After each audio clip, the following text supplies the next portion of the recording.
Hello again, everybody. Welcome to another edition of The App. This is our political podcast, and The App has nothing to do with computers. Again, I have to say this every time. It stands for Arklatex People and Politics, and it's available on all major podcast platforms and all KTBS digital platforms as well. And listen, we talk to all folks along the political spectrum, and we have a very special guest today, and that is United States Congressman Nathaniel Moran from East Texas in District 1. Congressman, welcome, and I think you're our first person to be a repeat guest since we started this about 8 months ago. Oh, wow, Jeff, that makes me feel really humble and thankful. I appreciate you having me on. I always love the conversation and love the ability to communicate to the Arklatex community about what's going on in Congress and what we need to be doing better. Look, you're an excellent congressman, and you're just an all-around great guy. I had the opportunity to visit with you in your office up in D.C., so love the conversations with you as well. Let me start with this, and it's the most hot-button issue, I guess, in the country right now, almost at least, and that's the redistricting battle in your state, in Texas. And what's going on there? What can you tell us about an update or your response to it? Or, I mean, it seems kind of crazy. Yeah, let's start with the first thing that's important to communicate, and that's this, that it is a state process. It's not a process that involves congressional members. It certainly impacts congressional members, there's no question. That's what's going to happen. But I want folks to realize that, what happens in the decision-making process really is in Austin and at the state level.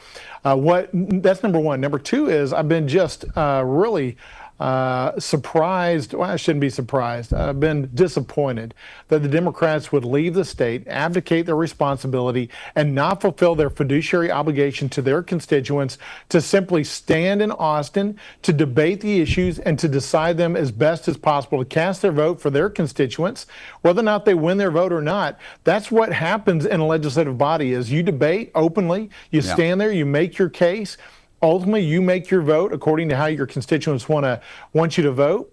And then what happens with the vote is kind of out of your control. You can't control everybody else. So the Democrats have fled the state and abdicated their responsibility. I think if you look historically at what's happened, you know that the end conclusion of this is the Democrats ultimately are going to have to come back. They're not going to stay out of state forever. They're going to have to come back. They're going to have to deal with the situation. This is just a little bit of a political show before they get back and actually engage in the decision-making process, not just for redistricting, but we got some really other important issues listed on the state special session by the governor, including dealing with those tragedies in Central Texas, which impacts both Republican and Democratic areas. They need to have a say in how to resolve that and make sure that those people are appropriately responded to and supported during this very critical time. But I anticipate the Democrats will be back in the next month. I anticipate they'll be back sooner than that. And they know they can't stay out. They got to come back and face the music. And they're likely going to then have to go through the process and make the decision on whether or not they support or not support this redistricting effort. And it's clear they don't. I mean, look, just come back and stand up like a man and do what you're supposed to do, right? Make your vote. If you lose, you lose. Hey, that's exactly right. I tell my little kids, I've got a little 8-year-old son in particular that loves sports, and I tell him what he needs to do when he gets on that field is to do his best. He can't control everybody else on that soccer field and how they play, but he can give his all, and at the end of the day, he's going to win some and he's going to lose some. That's the way it works in a legislative body. You go out there and you do all that you can for the position that you think needs to be moving forward. But at the end of the day, hey, it's a legislative body and the majority rules, and frankly, it's about what the people want. It's we the people that ends up dictating what happens. Yeah, of course, ultimately, this does affect what goes on where you work in the U.S. House, and in other states are saber-rattling right now. Of course, Gavin Newsom out in California, and he was on a podcast last night. It's a progressive podcaster. I've never heard of him, Brian Tyler Cohen. And he was saying, I'm just going to read this to you and have you react to it. This is Newsom now. He says, I think he should start Trump. He should start with Shreveport, Louisiana, and Speaker Johnson's district that has 6 times the per capita murder rate of Nancy Pelosi's San Francisco. What about the carnage, Mr. President, in Shreveport? Why aren't you protecting folks there? 8 of the top 10 murder states in the country are red states. What BS. That's not what he said, but that's what he meant. I mean, this is getting kind of silly, isn't it, with stuff like that? It is. Gavin Newsom, no question, is already trying to run for president. He's using his political platform to simply talk in terms of politics and not in terms of good policy. He needs to be attentive to his state. His state is economically in horrible shape. People are fleeing by the hundreds of thousands each year. It would be interesting to see a recount at this point mid-decade to see where they stand currently and how many people since COVID have fled to states like Texas, where freedom reigns supreme, and Louisiana, where the same desire for liberty is there and part of our DNA. You know, Californians have forgotten a whole lot of that, and Gavin Newsom is at the top of that chain, leading the charge for more government interference, and that's not what we want. So I just tend to ignore Governor Newsom, quite frankly, because he's a political animal, and we know his main objective now is to run for president. That's what he's trying to do. Yeah. Haven't most blue states already kind of gerrymandered themselves to get the max representation for the Democratic side? Yeah, if you look at California, they have 52 total members of Congress. 43 of them are Democrats, 9 are Republicans. But if you look at how the split of the state is politically between Democrats and Republicans, you should probably have 19 Republican seats. But the Democrats for decades have carved those seats out and diluted Republican representation.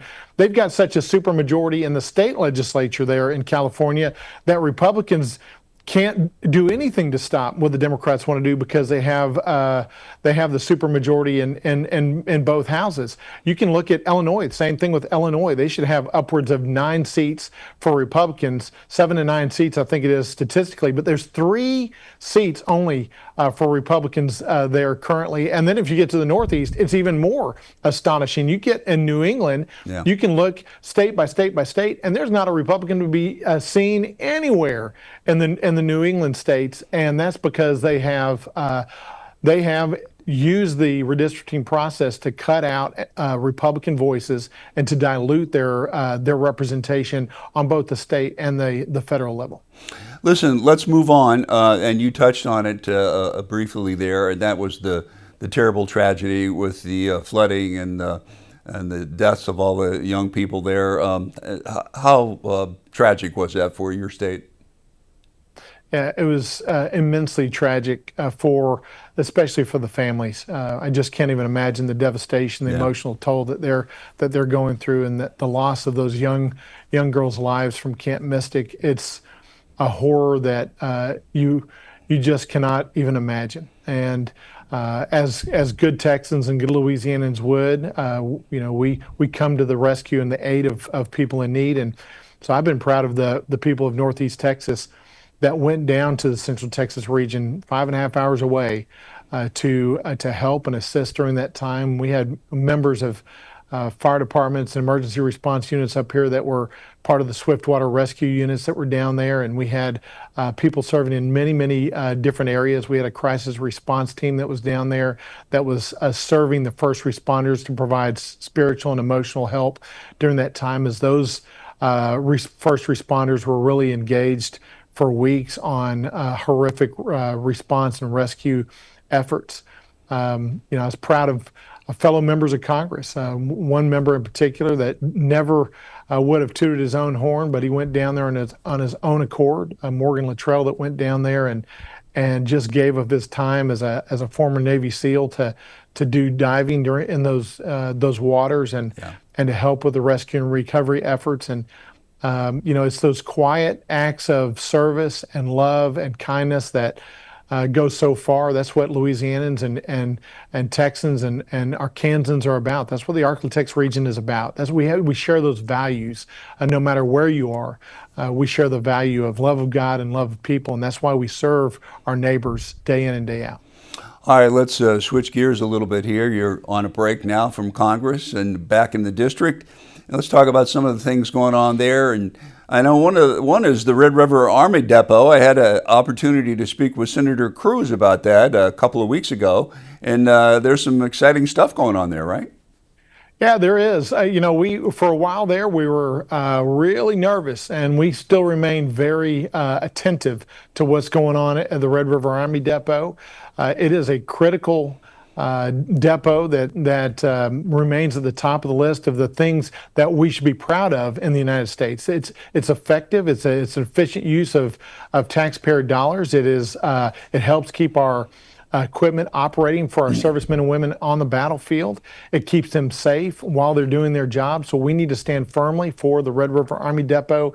And we've seen some extraordinary collaboration and cooperation between our senators, both from Texas and Louisiana and Arkansas, coming together to say we're going to support what's going on at Red River Army Depot. We're going to make sure it doesn't go away. We're going to try to grow its influence, grow its operations and its personnel. That's what we want. We think that it's a jewel that has a fantastic opportunity moving forward. There's some really good language that's in the NDAA. There's some good indications in the Milcon VA appropriations that's going to provide additional funding for some infrastructure out there that would say to us in Congress and the rest of the world that the intent is to keep it open, keep it thriving, and keep it growing, and that's what we want. Well, they're kind of retooling as well, right? It sounds like they're moving into building drones. I mean, that's a big deal.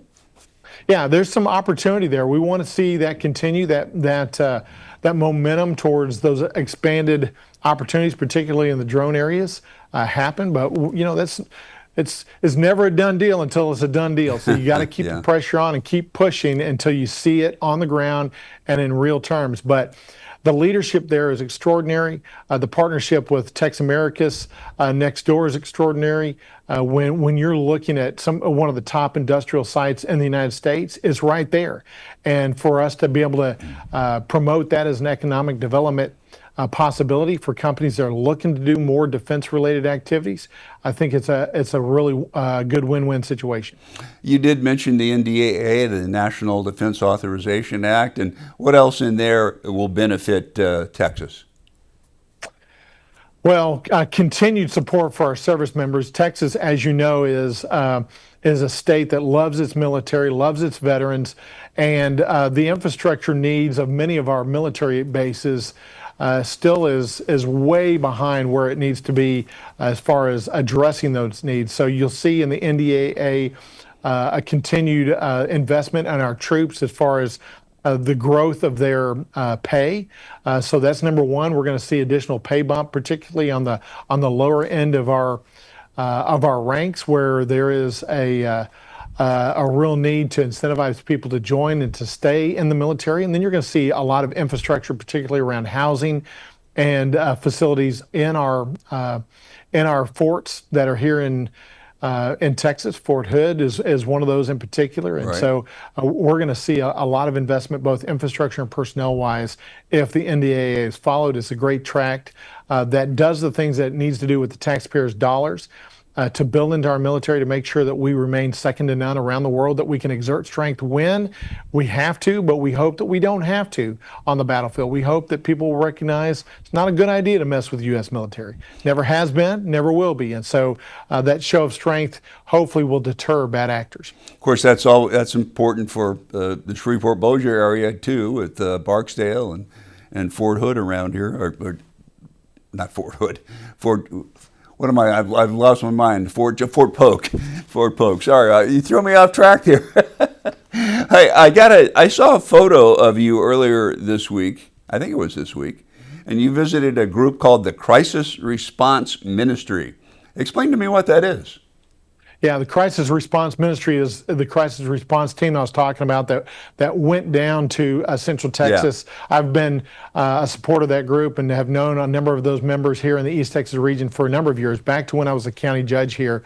And what they do is they provide spiritual and emotional support, and frankly will do just about whatever is needed to support the first responders and those that are on the front lines of responding to disasters or other tragedies that first responders have to, whether or not it's police or fire or other first responders. They're there to support those personnel in those times of need, because those tragedies can be draining to those individuals. They need encouragement. They need physical support, spiritual, emotional support during those times. And so they are effectively the ministry, the hands and feet ministry of Jesus Christ in the midst of tragedy. And I sure appreciate their volunteer efforts to go down to Central Texas. Wanted to talk to them about that and to encourage them and say thank you for being part of that. Also did the same thing over in Longview a few weeks ago. Went over and visited some of the fire department members over there that were part of that Swiftwater Rescue Unit. Wanted to personally thank them for going down and giving of their time, giving of their expertise and their energy. And there's so many across East Texas that did that. I wish I could thank them all personally, but hopefully they understand how proud I am of them, that they would leave their homes, leave their families, go to Central Texas for an extended period of time and give everything of themselves to help their Texas neighbors.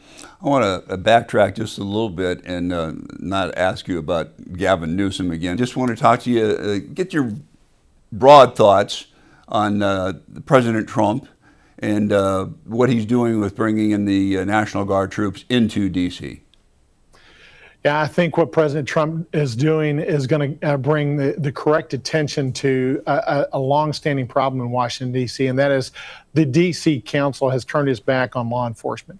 When you look at the murder rate of our capital, 41 murders per 100,000 population, it's almost triple what Bogota, Colombia is. It's significantly higher than just about every other Central and South American capital that we have in the Western Hemisphere. And that is shameful that the United States cannot protect its own capital. But as a result of that, the president has the right to step in and should step in. The District of Columbia is not a state. It's different than that. Our founding fathers set it up differently for a specific reason, because when you talk about the nation's capital, you understand that there needs to be federal involvement and oversight on what's going on there. We're given in Congress broad authority to, and we have taken action to undo certain D.C. Council activities over the past several decades, and to keep them in check. We wish they would take the autonomy and make the right decisions, but in certain circumstances they do not. In fact, in a lot they do not. And law enforcement is one where they've turned their back, and it's shameful. That's why the law enforcement community in Washington, D.C. actually supported President Trump for his run for presidency, even though Washington, D.C. is about 95% Democratic. The law enforcement community said, we want to stand with a president that stands with us.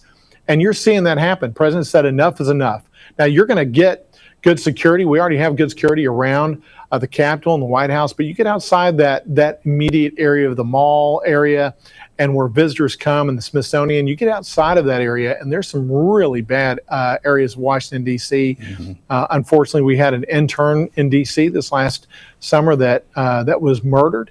And it just was devastating to see that happen. He was away from the protective area of the Capitol.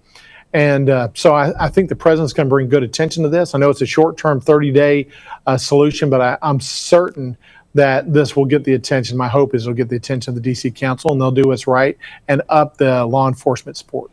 As we record this, on the day we're recording this, the president's getting ready to meet with Vladimir Putin in a historic summit in Anchorage, Alaska, and I guess at stake is peace between Russia and Ukraine, or at least the beginnings of a peace deal, hopefully. What do you think about that?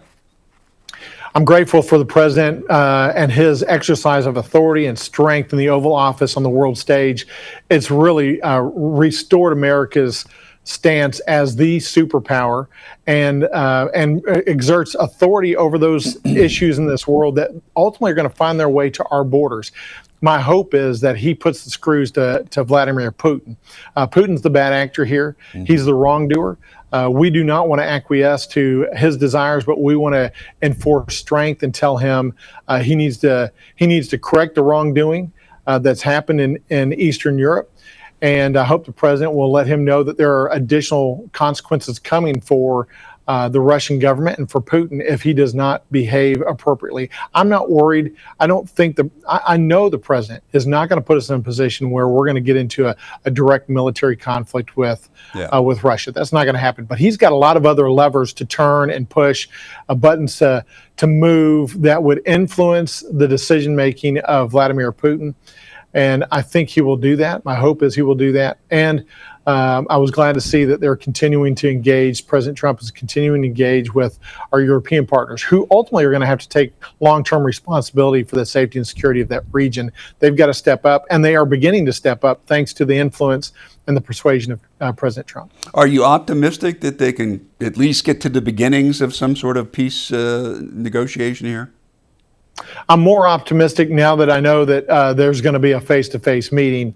You can't trust Vladimir Putin. Let's just start there. Yeah. You know, we were in an era. I was listening to a speech yesterday from President Reagan in 1990, and he was talking to a group of high school students, reminding them they'd ask a question about his relationship with Gorbachev at the time, and he talked about trust but verify, and that thing that we know and we've heard several times over. But Vladimir Putin is not somebody you can trust. We have to hold him accountable at every measure and every marker. We've got to put processes in place and accountability measures in place to make sure and ensure that he doesn't break whatever agreement comes out of this, because he's already broken prior agreements. We look back at the Budapest Memorandum from the early 90s that Russia and the United States and Ukraine agreed to, that set the borders of Ukraine in exchange for Ukraine handing over their ballistic missiles and their nuclear missiles. But you know, they ran right over that agreement. Russia did, and Putin in 2014, and then again when they invaded Ukraine, the eastern part of Ukraine. And so we can't just agree to something on paper that is not verifiable and does not hold him accountable if he breaks that going into the future. There's too much loss of innocent life on both sides of this, too much death and destruction in Ukraine, and for, frankly, the Russian people and the Ukrainian people, and that needs to end. Got two more questions for you, and then I know time's getting tight for you, so we'll let you go. But I have to ask you about the war in the Middle East, and what direction do you see this taking? I really don't see Israel backing down, do you? No, I don't see Israel backing down, and I don't think Israel should back down. They've got Hamas on the ropes, and thanks to President Trump, we've got Iran on the ropes, and we've cut off a lot of their nuclear production facilities and their nuclear testing facilities. And I was glad to see those the strategic strikes that needed to happen, and it's been a long time coming.